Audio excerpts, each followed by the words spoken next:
So it's me again, and for today's vlog, ayan, itatry na natin gamitin. So ito yung iPhone 15 Pro Max natin. Then yung mga luma naman natin is, ayan, yung backup ko yon. So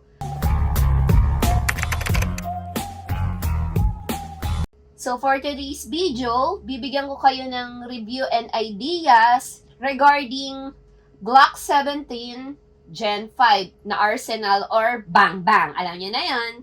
So, eto siya. So, pakita ko lang, guys. Ayan. Okay. So, this is Gen 5. Ayan, Gen 5. Ano to? Gen 5 Glock 17. So, eto. Okay. Then, bibigyan ko lang kayo ng idea kung paano muna tayo, start muna tayo sa requirements, syempre. So, ang requirements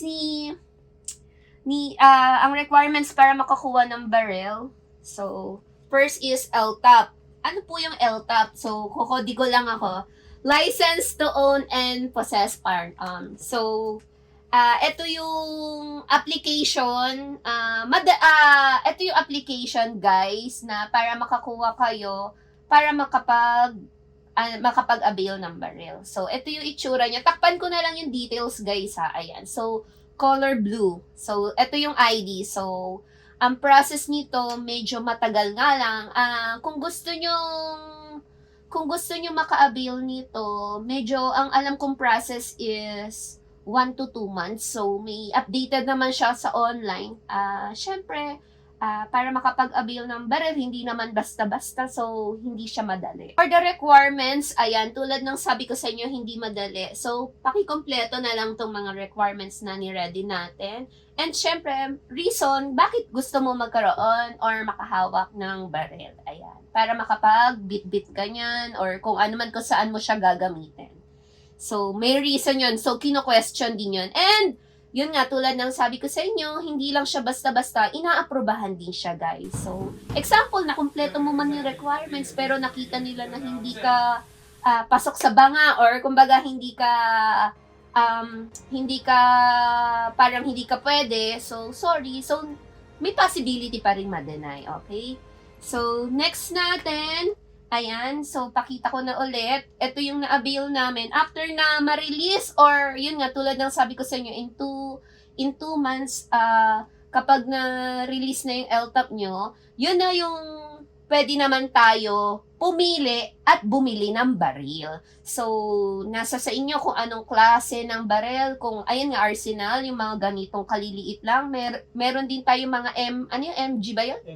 Mga M4, yung mga mahahaba. So, syempre, bago ka muna sa mahahaba, kailangan maliit muna. Then, maximum up to, sa katulad namin, na civilian or, ayan, alam ko, dalawa lang yung pwedeng i-avail na baril. So, ulitin ko, kapag gusto mo ng baril, ayan, may pagpipilian ka kung anong klase yun. Then, syempre, the heavier is too expensive. So, may mga certain price din siya kung paano mo ma-avail yung mga barrel. Or yun nga, yung kung malaki ba or maliit lang. So ito yung napili namin kasi magaan. Actually, compare sa iba, so medyo handy kasi to. So, ito yung napili namin, si Gen 5. So, ayan ang itsura niya. May mga details din siya. So guys, yun na nga, kung bibili kayo ng barrel, no, tulad nung, kung marirecap nyo yung videos ko, so, makikita nyo doon kung anong store yung binilhan namin. So, sila yung nagbibigay ng, or sila yung nagpa-process. So, sila yung nagpa-process, may additional bayad nga lang. So, lahat naman kasi yun na talaga siya. So, sila yung nagpa-process. Medyo matagal din siya, guys, ha. Matagal din yung process. Para, sila yung nagpa-process, sila rin yung magbibigay na ng baril. Kumbaga, ipa-follow up na ready na yung baril nyo or yung inabil nyong unit. So, eto, kasama na to, firearms registration. So, eto na yung next ID na pwede ka nang sila nag-process nito na pwede mo nang iuwi or ibit-bitin yung barrel na inabil mo or yung binili mo. So, eto siya, pure blue. Kung kanina yung L-top blue red, eto naman pure blue. So, guys, ipapakita ko na lang kung ano yung itsura din ng ID na sample natin for the firearms na included nga yung mga kung anong model, ano yung caliber nung bala, at saka kung ano-ano pa. So, ang expiry date nito, so 10 years. Then, after that, guys, meron din tayong permit to carry. Ano yon? May additional ID rin yun. So, permit to carry is, ito yung pwede mong bitbitin kung saan. Like, example, pupunta ako kunwari ng Manila. So, from Manila, pwede ko siyang bitbit. Yun yung mga nasa sasakyan. Or, pwede rin siyang, yun yung, kunwari, pupunta ako sa ibang lugar, like, mga Visayas or Mindanao. So, yon may additional ID yon and permit to carry. Medyo pricey siya, guys, ha. So, kung kanino kayo bumili ng barrel, dun din kayo magpapaprocess ng permit to carry, which is around 16,000 to 20,000 yon, guys. So, kung gusto nyo naman na mas makatipid kayo, yung process nun, pwede rin kayo pumunta sa Krame. Kung gusto nyo kayo mag-process, medyo mura yon. So, tulad ng sabi ko sa inyo, sa unang ID pa lang namin, medyo mahirap na yung process. So, around 3 to 5 balik ka for the application and follow up. And then, yun nga, may mga sa online, nakikita mo rin yung status ng application mo. So, yun yung mga steps, ha. So, parang tingin ko inabot kami, kung hindi ako nagkakamali, 3 to 4 months to process bago ko naka-avail or bago kami nakakuha or lahat-lahat na nung documents at saka yung IDs. So, 4 to 5 months, mga ganon. So, let's review na. This is, ulitin ko, Gen 5 Glock 17 Gen 5. So, color black. Then, I have pre, eto. So, included to. So, eto, kinakabit to dito. Ayan. So, ayan siya. Ayan. So, eto. So, parang itutusok nyo lang, guys. Para mag-lock siya. So, yon. So, meron ako 2 extra. So, sabi kasi, tinanong ko to, anong purpose niyan. So, yun nga, ang sabi lang nila, parang maiiba yung sa paghawak kasi nga pag ipinotok din siya, guys. Then, ayan, eto, panlinis lang to, ayan. So, iikot mo lang yan dyan, panlinis siya dito. Panlinis siya dito sa loob, nung ano. So, dito yan, sorry. So, dito siya. And then, eto, yung magazine, tama ba akong magazine? May libre din akong isang magazine. So, ayan. Depende talaga. Katulad nga nung sabi ko sa inyo, mas magandang bumili ng barel kapag may mga show.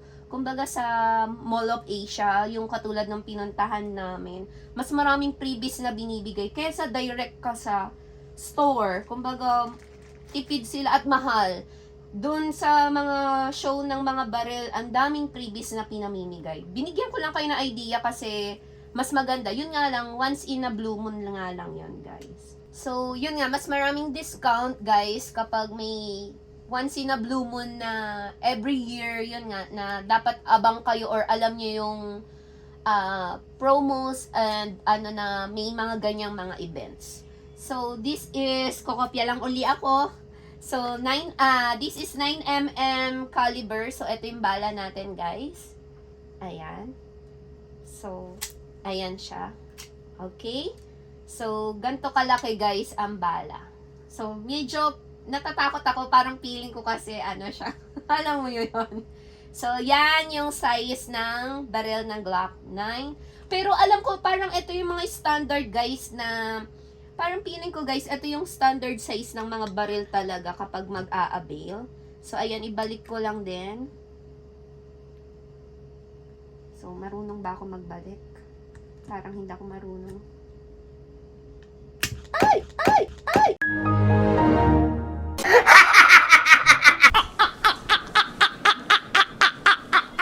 Ayun, natakot ako. Kasi hindi pa ako masyadong magaling So anyway, mamaya na lang natin ibalik. Oh my God, nakakahiya. Yung itsura ko, parang feeling ko, alam nyo yun. And lastly, ayan, yung barrel and, ayan. So, wala naman to guys. So, ayan siya. Oh, wala naman. Di ba, umipikit pa ako. So, yun lang guys ang review natin for Glock 7, Glock, ano ito? Glock 17 Gen 5. Ayun. So, I hope you like this video and sa mga gusto dyan magbigay ng reviews, baka naman po.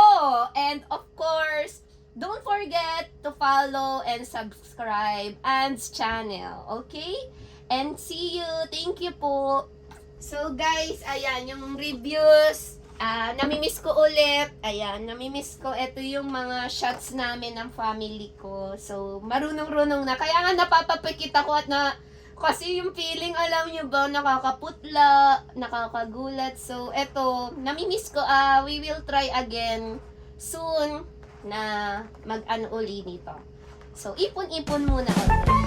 I hope you like this video. Bye-bye!